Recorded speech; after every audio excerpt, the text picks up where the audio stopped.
విధి నిర్వహణలో ఉన్న BRK news senior journalist Avinash పై రెయిన్బో హాస్పిటల్ యాజమాన్యం ప్రైవేట్ సైన్యం జరిపిన దాడిని టీయూడబ్ల్యూజే తీవ్రంగా ఖండించింది. ఘటనను నిరసిస్తూ హైదరాబాద్ సిపి సివి ఆనంద్ను కలిసి ఫిర్యాదు చేసింది. Telangana state union of working journalist president Virahat Ali ఆధ్వర్యంలో సిపిని కలిశారు.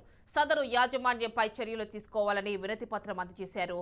జర్నలిస్ట్ కెమెరామెన్ పై సిబ్బందిని ఉసిగొల్పి దౌర్జన్యానికి పూనుకున్న ఘటనను సిపికి విరాహత్ అలీ వివరించారు. మరోమారు ఎలాంటి సంఘటనలు చోటు చేసుకోకుండా ఉండేలా ఈ దుశ్చర్యకు పాల్పడ్డ వారిని గుర్తించి చట్టపరంగా శిక్షించాలని కోరారు.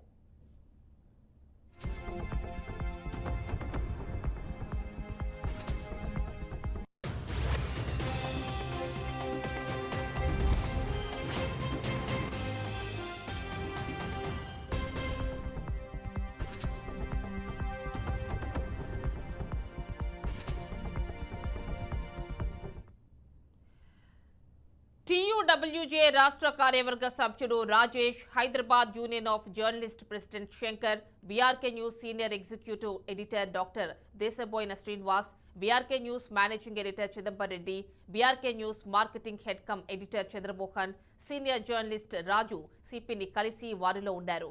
జరిగిన దారుణాన్ని సిపి సివి ఆనంద్కు వివరించారు. టీయూడబ్ల్యూజే వినతిపై సిపి స్పందించారు. ఇలాంటి సంఘటనలను ఉపేక్షించేది లేదని, చట్టపరమైన చర్యలు తీసుకుంటామని హామీ ఇచ్చారు.